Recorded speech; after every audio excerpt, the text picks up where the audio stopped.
In the crowded streets of Tondo, young Andres Bonifacio sold fans to survive. From hardship, a fierce dream of freedom was born. Despite his youth, Andres cared deeply for his ailing mother. Even in hardship, his spirit remained unbroken. Orphaned at a young age, Andres faced a lonely and uncertain future. Yet, his resolve to fight for freedom only grew stronger. Forced to work as a laborer, Bonifacio carried heavy loads by day and revolutionary books by night. In the dark alleys of colonial Manila, the poor suffered under Spanish rule.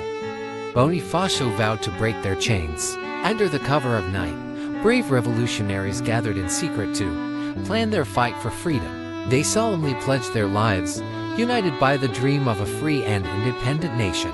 Before the battle, they prayed for strength and protection to face the dangers ahead. With sharpened blades, they prepared to confront their oppressors and fight for liberty. As leader, Bonifacio carried the hopes of the nation to break free from the chains of slavery.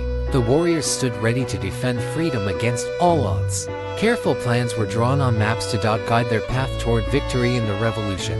In August 1896, hundreds of brave Katipunaros gathered in secret, deep within the forests of Pugadlawin. At the center stood Andres Bonifacio, holding a Spanish cedula, the very symbol of colonial oppression. The revolutionaries waited in tense silence, knowing this day would change Philippine history forever. One by one, they tore their cedulas, casting them into the fire as a defiant act of rebellion. With his bulo raised high, Bonifacio roared the cry of freedom that would echo across the islands. The glint of blades in firelight reflected their unbreakable resolve to fight for their homeland. As torn papers burned, the flames carried their courage and defiance into the night sky. Together, they chanted the birth of a revolution, pledging their lives for the freedom of the Philippines. Soon after the Cry of Pugadlawin, the Katipunaros launched their first daring attacks against the Spanish. Andres Bonifacio personally led assaults, striking fear into the heart of the colonizers. The revolution spread rapidly across towns, with fierce skirmishes erupting day and night. Courage fueled every attack, as Katipunaros seized garrisons and outposts one by one. Before every battle, Bonifacio reminded his men of their cause: freedom or death. Villages turned into battlefields as revolution spread like wildfire through Luzon. The price of liberty was heavy, but the Katipunaros pressed on with unyielding resolve. Victory after victory, the spirit of the revolution burned brighter with every fight. In Cavite, local revolutionaries, organized under leaders like Emilio Aguinaldo and Mariano Alvarez. Emilio Aguinaldo emerged as one of the most formidable commanders of the uprising. The Cavitigos launched simultaneous assaults on Spanish outposts, swiftly overpowering them. For the very first time, the Philippine flag of freedom proudly waved over captured towns. Every victory in Cavite inspired more Filipinos to take up arms against Spain. Leaders gathered inside nipa huts, plotting decisive battles by the glow of lamplight. The Spanish quickly retaliated, sending reinforcements to crush the growing Cavite uprising. Despite heavy losses, the revolutionaries vowed to fight for freedom until the end. Spanish reinforcements marched into Cavite, determined to crush the uprising. Captured Katipunaros were tortured for information about rebel strongholds. Fierce battles erupted as rebels bravely fought superior Spanish firepower. Spanish cannons bombarded the Katipunan camps, destroying homes and fortifications. Civilians fled as villages burned, seeking safety deep in the forests. Katipunan leaders planned their survival, choosing which battles to abandon. Some Katipunaros withdrew into forests, regrouping for future resistance. Though outnumbered, Bonifacio vowed the revolution would never die. Captured Katipunaros faced military trials under Spanish judges. At dawn, prisoners were blindfolded and lined up for execution. Men were tied to posts, knowing their end was near. Firing squads took aim as a priest whispered final prayers.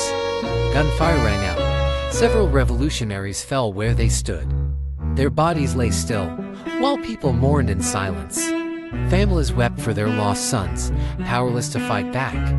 But even in death, their spirit fueled the revolution. Andres Bonifacio, betrayed, hid deep in the forests with his loyal men. Conflict brewed between Bonifacio and rival revolutionaries loyal to Aguinaldo. Bonifacio and his brother Procopio were captured and brutally beaten. A swift trial sentenced them both to death for treason. In a secluded clearing, they faced death at the hands of countrymen. Bonifacio faced his end with unbroken courage. The father of the Katipunan lay dead, but his dream still alive. His sacrifice became a spark that never died. Even after his death, Bonifacio's bravery inspired countless Filipinos to fight for freedom. Parents passed down his story, keeping the spirit of the Katipunan alive in every heart. His weapons and words became symbols of hope for those left behind. Today, Bonifacio's name stands tall as a symbol of unyielding courage. As the Katipunan grew, more Filipinos from Luzon and beyond joined the fight for independence. New members pledged their loyalty with blood, sealing their commitment to the cause. Before each battle, prayers strengthened their spirits and resolve. They faced the Spanish forces head-on in fierce battles across Cavite and nearby provinces. Behind the front lines, women supported the revolution by making flags and supplies. The revolution's reach expanded, with strategic strongholds established throughout Luzon. Young fighters united, ready to risk everything for their country's freedom. Secret armories stocked weapons vital for the ongoing struggle. The loss of Bonifacio marked a dark chapter, yet the revolution pressed on. Victories followed, leading to the first Philippine flag being raised in battle.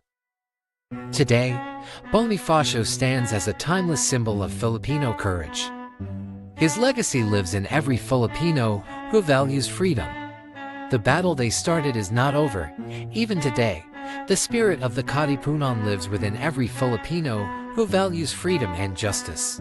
Every name on this map, every drop of blood shed in battle, carries the story of a people who refused to be silenced and enslaved. Their oath was not just for their time, it was a vow passed to every generation, a promise to fight for those who cannot. Not only men, but women too stood with the Katipunan. Silent heroes, sewing flags that carried the hopes of a nation. If you believe our history deserves to be told and remembered, hit the like button, subscribe to our channel, and join us in honoring the heroes who fought for our freedom.